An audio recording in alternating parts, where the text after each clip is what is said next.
Salut à tous et bienvenue sur ma chaîne. Aujourd'hui nous allons parler d'Amy Hardwick, une thérapeute renommée de Hollywood, dont la vie a été tragiquement interrompue en 2020. Amy était non seulement une professionnelle respectée mais aussi une personne pleine de vie et d'ambition.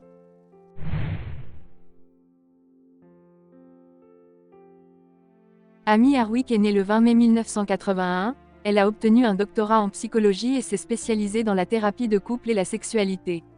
Amy était connue pour son approche empathique et son désir d'aider les autres à surmonter leurs difficultés relationnelles. En plus de sa carrière de thérapeute, elle a également été modèle et a participé à des spectacles de danse. Amy a commencé à se faire connaître dans le milieu du show business hollywoodien et à se faire un nom.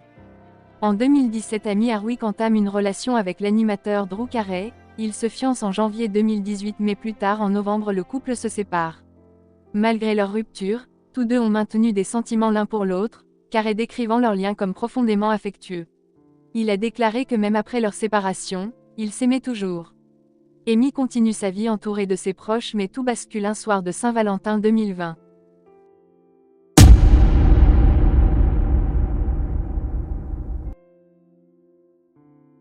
Le 14 février 2020, Amy a commencé sa journée par une randonnée matinale avec une amie, Cléopatra Slough. Elles ont passé du temps ensemble, prenant un petit déjeuner et se remémorant des souvenirs dans le quartier des Hollywood Hills. Dans la soirée du 14 février, Amy a assisté à un spectacle de burlesque avec des amis où elle portait une robe rose. Elle a passé une soirée agréable avant de rentrer chez elle peu après minuit. À 1h02 du matin, Amy a envoyé un message à un ami pour demander des photos du spectacle, sans le savoir ce sera son dernier contact avant l'attaque. Peu après son retour, Amy est agressée dans sa chambre, son colocataire qui dormait au premier étage a été réveillé par des cris. Il a tenté de trouver de l'aide auprès des voisins et a finalement appelé les secours à 1h14. Peu de temps après les policiers arrivent et trouvent Amy gravement blessée sous son balcon. Elle est transportée d'urgence à l'hôpital mais a été déclarée morte peu avant 3h30 du matin. La scène de crime a montré des signes de lutte, avec du sang et des objets personnels éparpillés, y compris des perles de son collier de chapelet. Les enquêteurs ont également trouvé une seringue contenant de la nicotine sur le balcon, ce qui a été interprété comme une preuve de l'intention de meurtre. L'autopsie a révélé qu'elle avait subi des blessures par strangulation et des traumatismes contondants. Selon les rapports, elle aurait lutté pendant plusieurs minutes avant d'être poussée du balcon de son appartement à Hollywood Hills.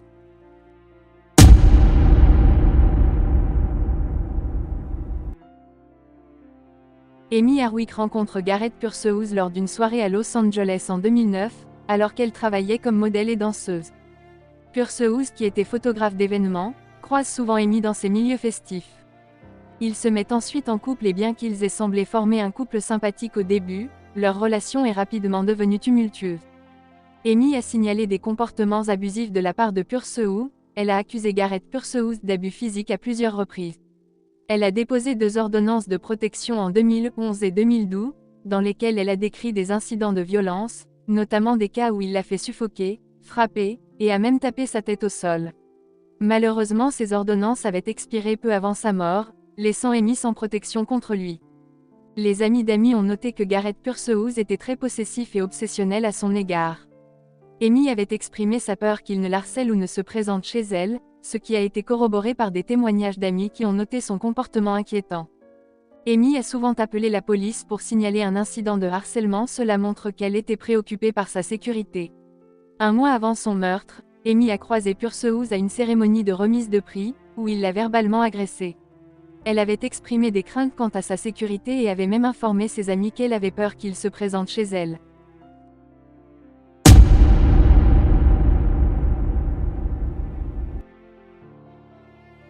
Avec les preuves matérielles et les vidéos de caméras de surveillance présents devant l'appartement d'Amy, Garrett Purcell est identifié comme suspect. Il est arrêté environ 13 heures après la mort d'Amy dans son quartier de Playa del Rey. Purcell a donné des explications peu convaincantes pour son œil au beurre noir. Il a été accusé de meurtre et appelé des non coupables.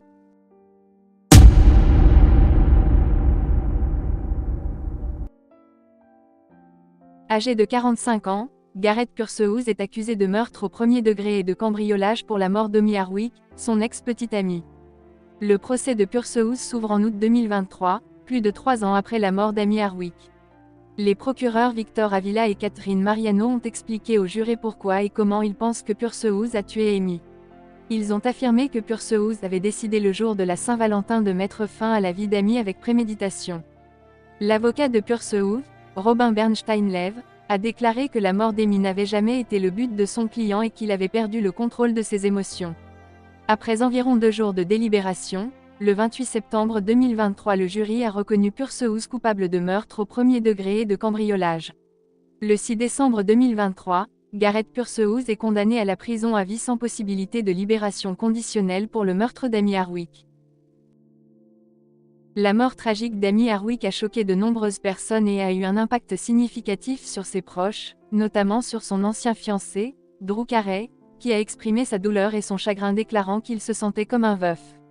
Il a souligné l'importance de sensibiliser à la violence domestique et au harcèlement, un problème souvent sous-estimé. Cet énième féminicide a mis en lumière les dangers auxquels sont confrontées de nombreuses femmes dans des relations abusives. Amy Hardwick était une femme exceptionnelle dont la vie a été écourtée trop tôt. Son héritage vit à travers le travail qu'elle a accompli et les vies qu'elle a touchées. En honorant sa mémoire, nous devons continuer à parler de la violence domestique et à soutenir ceux qui en sont victimes. Merci d'avoir regardé cette vidéo, n'oubliez pas de vous abonner pour plus de contenu.